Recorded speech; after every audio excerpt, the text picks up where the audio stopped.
দেখো আমাদের ক্লাস 9-এর পড়া কমপ্লিট হয়েছে, এবার সামনে 10, বাট আমাদের কাছে সময় আছে আজকে কয় তারিখ? 8 তারিখ, 22 দিন সময় আছে। ধরে নিচ্ছি আমরা 30 জানুয়ারি থেকে বা 30 ডিসেম্বর থেকে আমরা 10-এর পড়া শুরু করব। এই 22 দিন পুরো ফোকাস করব যে আফটার গ্র্যাজুয়েশন আমরা WBCS বা অন্যান্য এক্সামের জন্য কীভাবে প্রিপারেশানটা করব। যারা সায়েন্স নিয়ে পড়ে মূলত তাদের একটা কনসেপ্টই থাকে না যে WBCS-এর সিলেবাসটা কী থাকে। আর্টসের স্টুডেন্টরা মোটামুটি জানে, আর সায়েন্সের স্টুডেন্টের প্ল্যাটফর্মটা অন্য থাকে, বা অন্যান্য স্টুডেন্টরাও, খুব ভালো স্টুডেন্টরাও বুঝতে পারে না যে কোন পাথে যেতে হবে। তার জন্যই এই মূলত 8 থেকে 20 দিন, 30 তারিখ পর্যন্ত যতগুলো দিন হয় উইকলি 3 ডেজ 4 ডেজ আমরা ক্লাস করব। দেখো WBCS-এর আমাদের মেন টার্গেট একটাই, WBCS। ওর উপর বেস করে আমরা অন্যান্য পরীক্ষা দিব, বাট ফোকাস থাকবে ওইটাই আমাদের। এই 22টা দিন বলা হয় ইতিহাস যার প্রিলিমস তার, তার মানে যে ইতিহাসটাকে কভার করে নেবে সে বেরোয় গেল প্রিলিমসে। WBCS-এর এখন প্যাটার্ন চেঞ্জ করেছে। ফার্স্ট এক্সাম প্রিলিমস হয় 200 মার্কসে, ওর মধ্যে ইতিহাস থেকেই 75 নাম্বার ক্যারি করে, বোঝা গেল। ভূগোল থেকে আসে 25, তারপরে থাকে হচ্ছে সায়েন্স, রিজনিং, ম্যাথমেটিক্স, ইংলিশ, এগুলো সব। আর তোমার স্পোর্টস, দ্যাট ইজ আমাদের GI, তোমার কারেন্ট অ্যাফেয়ার্স, এইসব নিয়ে 200 মার্কস। তা আমরা এই যে 5টা সাবজেক্টের উপরে পড়বো, কী কী পড়বো? 1 Indian polity, 2 math, 3 reasoning, 4 geography. জিওগ্রাফির পুরোটা না কিন্তু, from 1857 to 1947 history and geography, শুধু ইন্ডিয়াটা। যে ক্লাস 10-এ তোমাদের আছে, তোমাদের 10-এরও সুবিধা হয়ে যাবে। আচ্ছা, এগুলো আমরা করব কেন? এগুলো আমরা করলে আমরা বুঝতে পারবো যে চাকরি পরীক্ষার জন্য আমাদেরকে কী করে প্রিপারেশান নিতে হবে। এগুলোর জন্য সুইটেবল হচ্ছে কিছু বই কিনতে হবে। যদি কিনতে পারো ভালো, কিনতে না পারলে কয়েকদিন যে পড়বে আমি প্রত্যেক দিন PDF দিয়ে দেবো বা প্রিন্ট আউট করে দিয়ে দেবো যতদিন আসছো, বোঝা গেল। আর প্রত্যেকের ক্লাস রেকর্ড হবে, ইউটিউবে ছাড়া থাকবে। আমাদের কনসেপ্ট হচ্ছে ইন্ডিয়ান পলিটি। ইন্ডিয়ান পলিটি বা ভারতের সংবিধান পার্টটা রয়েছে, অনেক বড় একটা কনসেপ্ট, 22 দিনে কভার করা ইম্পসিবল। চেষ্টা করবো আমরা প্রত্যেক দিন এই সাবজেক্টটা রাখার, ঠিক আছে। কিন্তু আমরা করবোটা কি? পলিটি বা ভারতের সংবিধান পড়বো কেন? আমরা কেন পড়বো? আমরা পড়বো হচ্ছে ভারতের নোংরা আবর্জনাকে দূর করার জন্য, বুঝবা। প্রথমে আমরা এটা বুঝবো। আর দ্বিতীয়ত হচ্ছে ভারতের সংবিধান জানলে আমরা ভারতের নাগরিক হিসেবে কি কর্তব্য সেটা বুঝতে পারবো, বোঝা গেল আমি কি বললাম। ভারতের যে সংবিধান রয়েছে সেটা বা অ্যাডপ্ট করা হয়েছিল কোন সালে? 1949, 26 নভেম্বর। লাগু করা হলো কবে? 1950 সালের 26শে জানুয়ারিতে। দেখো, একটাতে তৈরি হলো আর একটাতে লাগু করলো। একটাকে বলা হয় হচ্ছে অ্যাডপ্ট, একটা বলা হয় ইনঅ্যাক্ট। অ্যাডপ্ট মানে তৈরি করলো, আর লাগু করলো কবে? 26শে জানুয়ারি 1950 সালে। আমাদের যে সংবিধান রয়েছে, সংবিধানের যখন তৈরি করা হয় সংবিধান, তখন আমাদের সংবিধানে টোটাল পার্ট ছিল কয়টা, আর্টিকেল ছিল কয়টা, আর শিডিউল ছিল কয়টা, এটা বুঝে নেব আমরা। আমাদের ওই সময়ে যে পার্ট ছিল টোটাল 22টা, আমি পি লিখলাম। পার্ট ছিল যখন তৈরি হয় সেই সময় কটা ছিল? 22। আর্টিকেল ছিল 395টা, আর স্কেডিউলও বলে অনেক কেউ, আবার শিডিউলও বলে, যেটা তুমি বলতে পারো। টোটাল ছিল হচ্ছে শিডিউল 8টা। কিন্তু আস্তে আস্তে যখন অ্যামেন্ড হলো, এবার অ্যামেন্ড মানে কি? সংশোধন। সংবিধান যখন তৈরি হলো, তারপরে প্রতি বছর যখন পার্লামেন্টে ডিসকাশন হয়, তারপরে অ্যামেন্ড করে। সংবিধান অ্যামেন্ড করার অ্যাবসোলিউট পাওয়ার দেওয়া আছে হচ্ছে সুপ্রিম কোর্ট এবং পার্লামেন্টকে। আমরা সব আস্তে আস্তে বুঝবো, পার্লামেন্ট কি, বিধানসভা কি, বিধান পরিষদ কি, স্টেট লেজিসলেটিভ কাউন্সিল যাকে বলি আমরা, এগুলো সব, লোকসভা কি, রাজ্যসভা কি, সব পার্টে রয়েছে, আমরা দেখব। তো পার্লামেন্টের পাওয়ার হচ্ছে সংবিধানকে কী করা? অ্যামেন্ড করা। তার সঙ্গে সুপ্রিম কোর্টেরও পাওয়ার রয়েছে। তো আস্তে আস্তে যখন সংশোধন করলো, মানে অ্যামেন্ড করলো, তারপরে কি হলো? নিশ্চয়ই এটা বাড়বে, পার্ট বাড়বে, আর্টিকেল বাড়বে, শিডিউলও বাড়বে। ক্লিয়ার? তো পার্ট কটা হলো পরে? 25টা। পরে মানে বর্তমানে আজকের ডেটে পার্ট কটা হলো? 25টা। আর্টিকেল কটা হলো? 448। আর শিডিউল কটা হলো? 12টা। তার মানে কি আর্টিকেল এখানে অ্যাড হলো কি না? বাট তোমরা যদি বেয়ার অ্যাক্ট খুলো, আর্টিকেল তুমি 395 পাবা, কারণ মাঝে মধ্যে কি করেছে 31A 31B 31C extra add করেছে। এক্সট্রা অ্যাড করার জন্য এটা আলটিমেট কী হয়ে গেলো, পজিশনটা বেড়ে গেল। তুমি পার্টও 22টাই পাবা, কেন এখানে ধরো 9A 9B করে অ্যাড হয়ে গেছে, মোট হয়ে গেল কয়টা আমাদের 25টা। ক্লিয়ার? আমরা যে কনস্টিটিউশনটা রয়েছে টোটাল এই 25টার মধ্যে আমরা 25টা পড়তে পারবো না, এইটুকু সময়, এটা মেনে নিতে হবে আমাদেরকে, ইটস কোয়াইট ইম্পসিবল। আমরা করব হচ্ছে মোট 6টার মধ্যে আমরা ফোকাস করব। দেখো নাম্বার 1 যে পার্ট আছে, নাম্বার 1 পার্টকে বলা হয় the union and it's territory. অর্থাৎ ইউনিয়ন মানে এখানে কাকে বলা হয়েছে, ভারত যে তৈরি হয়েছে না, তোমরা হয়তো ইতিহাসে পড়বা এটা, আর ভূগোলে পড়বা, ইতিহাসে পড়েছো, ভূগোলে ক্লাস 10-এ আছে এটা। যখন ভারত স্বাধীন হয়, ব্রিটিশরা কয়েকটা কন্ডিশনে ভারতকে স্বাধীনতা দিয়েছিল, বা আমরা স্বাধীনতা ছিনে নিয়েছিলাম। কন্ডিশন ছিল কিছু প্রিন্সলি স্টেট ছিল, অর্থাৎ রাজারা যেই অঞ্চল শাসন করবে তাদের উপর নির্ভরশীল তারা কোন দিকে যাবে, ইন্ডিয়ার দিকে না পাকিস্তানের দিকে, বা নাকি তারা স্বাধীন থাকতে চায়, যে একটা অপশন ছিল। কিছু কিছু হিন্দু এলাকাটাকে যারা যেখানে মেজরিটি ছিল, আইএনসি কী করলো, পুরোটা ইন্ডিয়া বলে ওটা ঘোষণা করে দিল, বা মুসলিম যারা ছিল ওটাকেও ইন্ডিয়া বলে ঘোষণা করলো, যেখানটাতে কী হতো পার্টির লোকরা কন্ট্রোল করতো এক কথায়। আর কিছু কিছু মেজরিটি যেখানে কী ছিল, মুসলিম ছিল, ওটা কোথায় চলে গেলো, বাংলাদেশ আর পাকিস্তান। আগে তো পাকিস্তানই ছিল, 72-তে ভাঙলো, বাংলাদেশ এবং পাকিস্তান দুটো ভাঙলো। তো যখন ভারত স্বাধীন হলো তখন কি হলো, কিছু কিছু রাজা ভারতে চলে আসলো, যে তারা ভারতের হতে চায় বলে, সেই অঞ্চলটা ভারতের হয়ে যেতে চায়।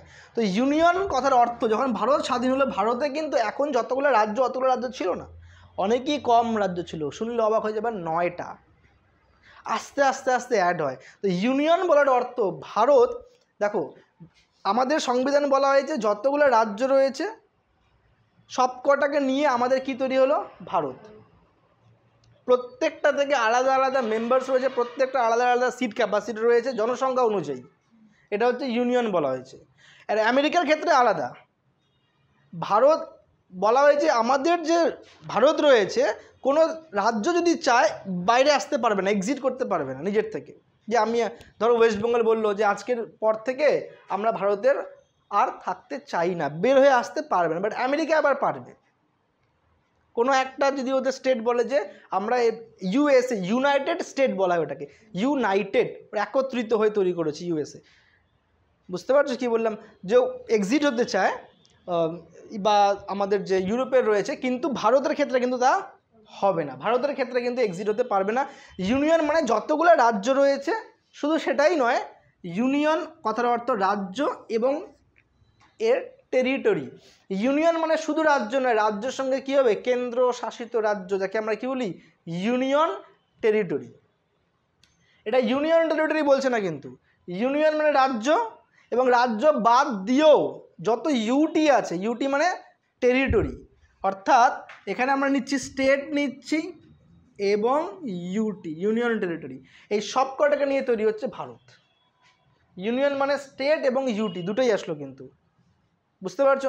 যেমন তোমরা তো শুনেছো পুডুচেরির ঘটনা, গোয়ার ঘটনা, স্বাধীনতার পরে কিন্তু এটা ভারতের অন্তর্গত ছিল না, ছিল কি ছিল না, অনেক পরে এরা ভারতের সঙ্গে কী হয়েছে, মার্জ হয়েছে।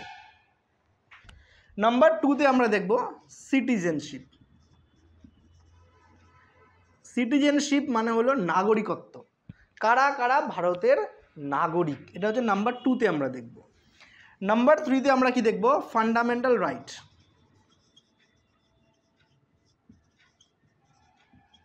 ফান্ডামেন্টাল রাইটকে আমরা বাংলায় কি বলবো, মৌলিক অধিকার। এই ফান্ডামেন্টাল রাইট এমন একটা পার্ট আমাদের কনস্টিটিউশনের, যেখান থেকে প্রত্যেকটা চাকরি পরীক্ষায় তুমি যে কোনো এক্সাম দাও কেন, সেখানে leading question, near about 50% question এই পার্ট থেকে আসে, ফান্ডামেন্টাল রাইট থেকে। বুঝতে পারছো কি বললাম, ফান্ডামেন্টাল রাইট। নাম্বার 4-এ আসবে directive principle of state policy. 4-এর এগুলো সব রোমানে দিবা, হ্যাঁ সব রোমানে ইউজ করবো, 1 2 3 4। দেন আসবে 4A fundamental duty.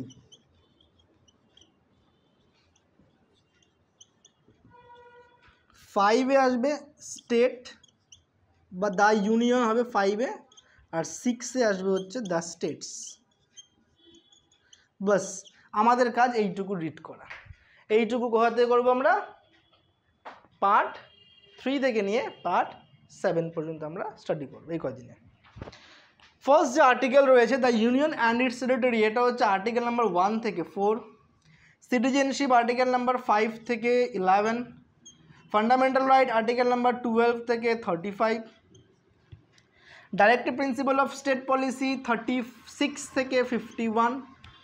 Fundamental duties 51A।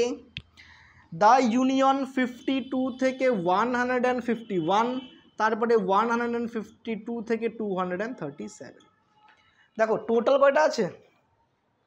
448 চলে গেল, অলমোস্ট অর্ধেকের বেশি চলে গেল। মাত্র 25টার মধ্যে 6টাতেই অর্ধেক চলে গেল। বোঝা গেল আমি কি বললাম? বাকিগুলোতে 6 থেকে 25 আরও ধরলো 19টা, বাকি অর্ধেক 19টার মধ্যে রয়েছে। সব থেকে বড় দ্য ইউনিয়ন এবং স্টেট। দ্য ইউনিয়নের মধ্যেই চলে আসবে কি কি? Parliament, Lok Sabha, Rajya Sabha, president, vice president, prime minister, minister of council, cabinet minister, supreme court, high court, judicial review, যত কিছু রয়েছে সব চলে আসবে আমাদের দ্য ইউনিয়নে। স্টেটে আসবে লোকসভা, বিধানসভা, বিধান পরিষদ, চিফ মিনিস্টার, গভর্নর, এগুলো সব চলে আসবে হচ্ছে স্টেটে। এই ডিফারেন্সিয়েটগুলো আমরা পড়বো।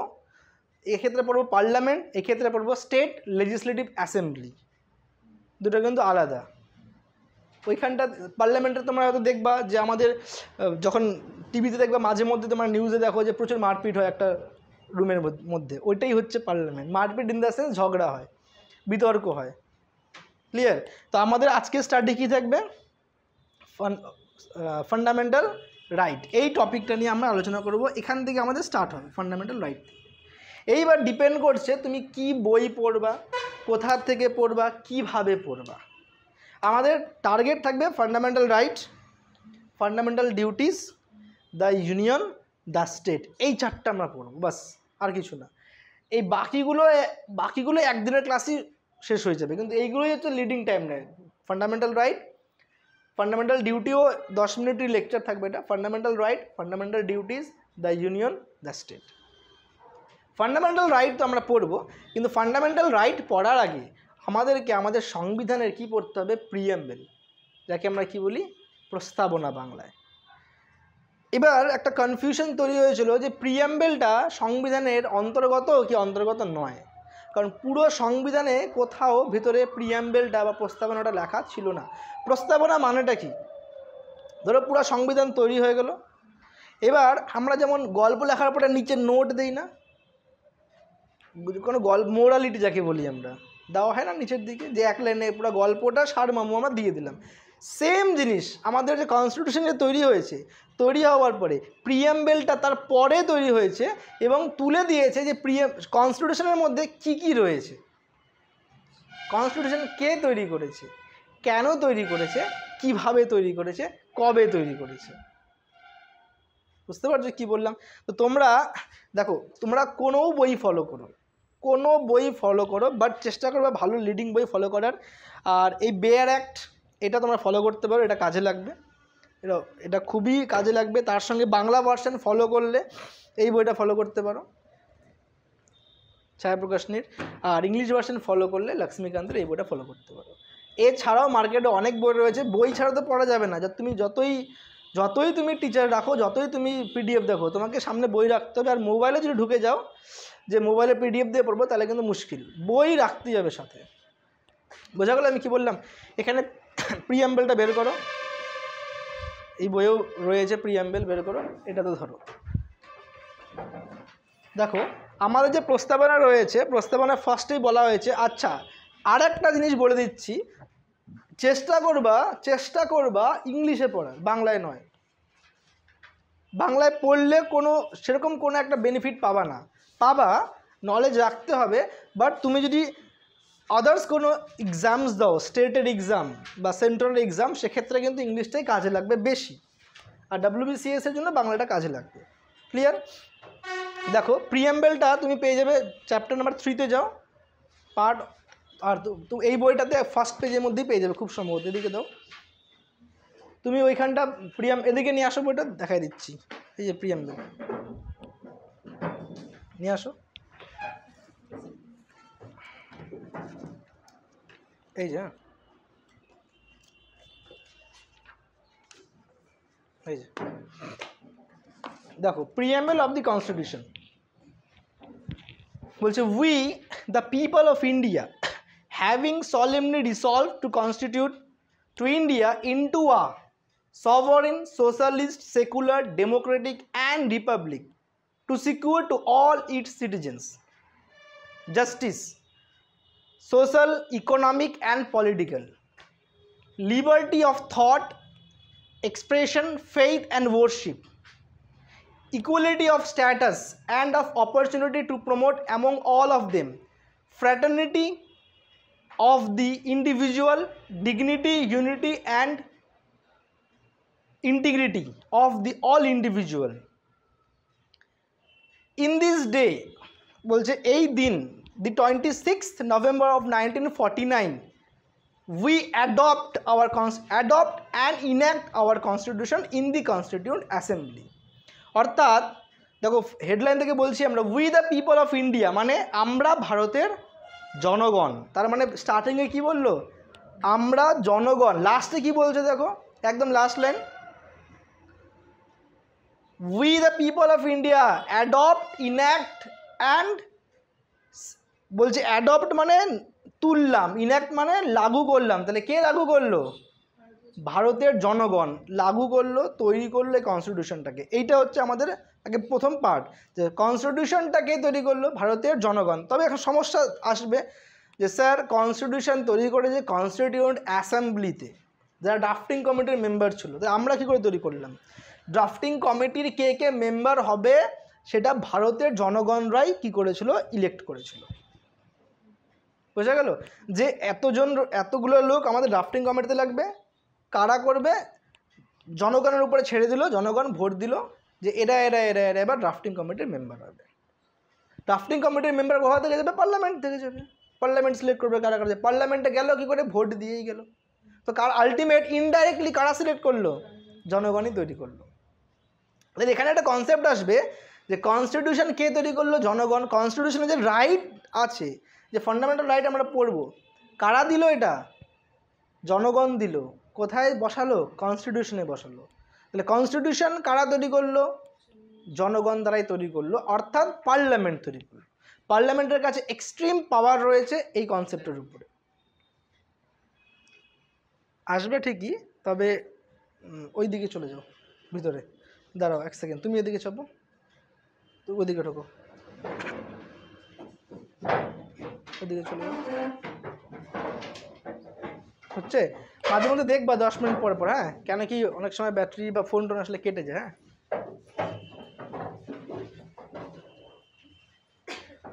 দেখো কি বলেছে, we the people of India having solemnly resolved to constitute to secure to all its citizen আছে কিসের জন্য, জাস্টিস, ন্যায় বিচার, কিসের থেকে, সোশ্যাল সামাজিক, ইকোনমিক এবং পলিটিক্যাল, লিবার্টি অফ থট মানে চিন্তাভাবনা, এক্সপ্রেশন মানে তোমার ভাব প্রকাশ, liberty of thought, expression, worship মানে প্রার্থনা, মানে তুমি কিছু ভাবতে পারো, তুমি কিছু চিন্তা করতে পারো, তুমি কিছু প্রার্থনা করতে পারো, পুরোটাই তোমার উপরে, তোমার কাছে এটা স্বাধীনতা রয়েছে। এই কনসেপ্টগুলো আমাদের কোথায় রয়েছে, প্রিএমবেলে রয়েছে। আর কি রয়েছে দেখো, ইকুয়ালিটি অফ স্ট্যাটাস, তার মানে সবাইকে কি দিবে, সমান মর্যাদা দিবে। Equality of status of opportunity to promote among all of them, প্রত্যেকটা মানুষকে সমান মর্যাদা দিয়ে চলতে হবে। লাস্ট পার্টে দেখো লেখা আছে ফ্র্যাটার্নিটি মানে ভ্রাতৃত্ববোধ, ভাই বোনের ঐক্যতা। যে কোনো জনগণ যখন একে অপরের সঙ্গে দেখা হবে, চিন্তা ভাবনা করবে যে সে সবাই একে অপরের দাদা বা সবাই একে অপরের ভাই। ফ্র্যাটার্নিটি অফ দি ইন্ডিভিজুয়াল, প্রত্যেককে তাকে কি করতে হবে, সম মর্যাদা দিতে হবে, ভ্রাতৃত্ববোধ রাখতে হবে। এই কনসেপ্টটাকে কাজে লাগিয়ে সিনেমা হলে সিনেমা শুরু হওয়ার আগে ভারতের জাতীয় সঙ্গীত সম্প্রসারণ করা হয়। এক বা ক্রিকেট বা ফুটবল দেখবা খেলা শুরু হওয়ার আগে, কেন একটা সময়ে এতগুলো লোককে একবারে পাওয়াটা খুবই কঠিন, যেহেতু পাওয়া যায় তাই এই কনসেপ্টটা ওখানে লাগু করা হয়েছে। বোঝা গেল? তাহলে এই কনসেপ্টটা কী কী রয়েছে? Justice, liberty, equality and fraternity, এই চারটা হচ্ছে কি পয়েন্ট। এই চারটাকেই এখানে অ্যাডাপ্ট করা হয়েছে। বাট কিছু কিছু ওয়ার্ড যখন কনস্টিটিউশন তৈরি করায় ইনিশিয়ালি ফার্স্টের দিকে কিছু কিছু ওয়ার্ড এখানে ছিল না, পরে অ্যামেন্ড করে আনা হয়েছে। এবার অ্যামেন্ড মানে কি? সংশোধন। এবার যখন আমরা প্রিঅ্যাম্বল চ্যাপ্টার পড়ব তখন আমরা এই টপিকটা ডিটেলসে বুঝবো, বাট প্রিঅ্যাম্বলটা জেনেই আমাদেরকে কনস্টিটিউশনে ঢোকাটা উচিত। ক্লিয়ার? বোঝা গেল? যাচ্ছি কোথায় আমরা আজকে? ফান্ডামেন্টাল রাইট কত আর্টিকেল? 12 থেকে 35। এবার ফান্ডামেন্টাল রাইট যখন কনস্টিটিউশন তৈরি করা হয়েছিল মূলত সেই সময় 7টা কনসেপ্ট ছিল। ফান্ডামেন্টাল রাইট কোথায় আছে? পার্ট 3। ক্লিয়ার? কত নম্বর আর্টিকেল? আর্টিকেল নাম্বার 12 থেকে নিয়ে আর্টিকেল নাম্বার 35। এটুকু ক্লিয়ার হয়ে গেল। ফান্ডামেন্টাল রাইট যখন তৈরি করা হয়েছিল মোট কটা কনসেপ্ট ছিল? 7টা কনসেপ্ট ছিল। এবার ফান্ডামেন্টাল রাইটটা তৈরি হলো কেন, কোথা থেকে আসলো, দুটো কনসেপ্ট বুঝতে হবে। ফান্ডামেন্টাল রাইট আসলো ইউনাইটেড স্টেট অফ আমেরিকার একটা যে কনসেপ্ট ছিল বিল অফ রাইট থেকে প্রথম আসছে। বিল অফ রাইট জিনিসটা কি আমি একটু ডিটেলসে বলে দিচ্ছি। একটা গল্প আছে যে এক জঙ্গলে এক রাজা ছিল। গল্পটা বুঝে নাও আগে। রাজা প্রচুর গাছ কাটতো, বা তার যে কর্মচারী যারা ছিল সেনা সামন্ত দিয়ে প্রচুর জঙ্গলে কী করতো? গাছ কাটতো। তো জঙ্গলের যে জনগণরা ছিল তারা কী করলো? প্রতিবাদ করলো, তাদের আশ্রয়স্থল নষ্ট হচ্ছে। সেই সময় তারা একটা মিটিং করে কী তৈরি করলো? একটা নিয়ম বানালো যে এমনকি রাজাও জঙ্গলকে নষ্ট করতে পারবে না। ওই যে নিয়ম বানালো, নিয়মটা কার জন্য লাগু হলো? রাজার জন্য লাগু হলো। এর অর্থ হলো রাজাও আইন বা লয়ের উপরে নয় স্টার্ট হয়ে গেল 1215 সালে এই কনসেপ্ট। ওই সময় থেকে এই যে রুল অফ ল লাগু হলো, আজকে গোটা বিশ্বে এই কনসেপ্টটা চলছে যে এমনকি পিএম বা গভর্নর বা প্রেসিডেন্টও লয়ের উপরে নয়। এই কনসেপ্টটা নিয়ে আমরা ফান্ডামেন্টাল রাইটে ঢুকবো। বোঝা গেল আমি কি বললাম? ক্লিয়ার? তো তারপরে ধীরে ধীরে ইউএসএ থেকে অন্যান্য দেশেও এই যে কনসেপ্টটা রুল অফ ল, যে লয়ের উপরে কেউ নয়, এটা স্টার্ট হয়ে গেল। এটা মোটামুটি একটা রাফ গল্প যে কোথা থেকে আসলো কি হলো। এটা স্টার্ট হয়েছিল ইংল্যান্ডে, এটা মাথায় রাখবা। এই যে গল্পটা কোথায় হয়েছিল? ইংল্যান্ডে। সেখান থেকে রেস্ট্রিকশন আসলো যে লয়ের উপরে নান অফ দ্য অ্যাবভ, মানে কেউই লয়ের উপরে নয়। ফান্ডামেন্টাল রাইট 7টা কনসেপ্ট কি কি আমি এখানে লিখছি। আচ্ছা, আরেকটা জিনিস মাথায় রাখবা, টোকার সময় দিব না, যখন বোঝাবো তখনই সঙ্গে সঙ্গে টুকতে হবে। এই পার্টটা তোমাদের মিস হয়ে গেছে, টোকো নাই, পরে ঢুকে নেবে। বাট এখন যেটা করছি এটা করে নাও। ফান্ডামেন্টাল রাইটে আমরা 7টা কনসেপ্ট বুঝবো। ফার্স্টে বুঝবো right to equality.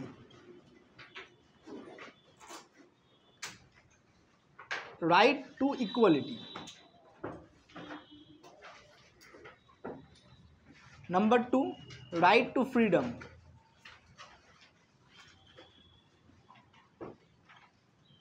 Number 3, right against exploitation.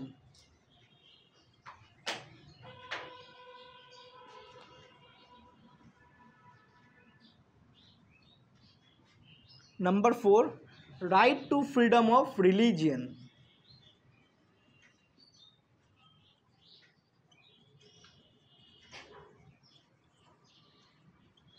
Number 5, cultural and educational right.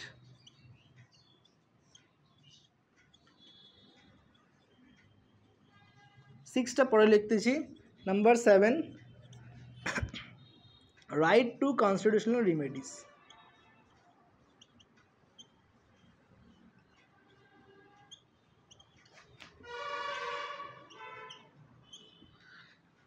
আবার বলে দিচ্ছি, শুনে নাও। Number 1, right to equality. Number 2, right to freedom. Number 3, right against exploitation. Number 4, right to freedom of religion. Number 5, cultural and educational rights. And number 7, right to constitutional remedies. আর number 6টা কি আর কেন লিখলাম না এটা বুঝবো। নাম্বার 6 বলছে right to property. বুঝাচ্ছি। রাইট টু প্রপার্টি, বলছি শোনো এবার। রাইট টু ইকুয়ালিটি যে আর্টিকেল রয়েছে, আর্টিকেল 14 থেকে আর্টিকেল 18 পর্যন্ত, আমি আর্টিকেলগুলোকে ব্লু মার্কারে করলাম, 14 থেকে 18, তারপরে 19 থেকে 22, তারপরে 23 থেকে 24, দেন 25 থেকে 28, 29 থেকে 30, 31, 32, এগুলো হচ্ছে আর্টিকেল।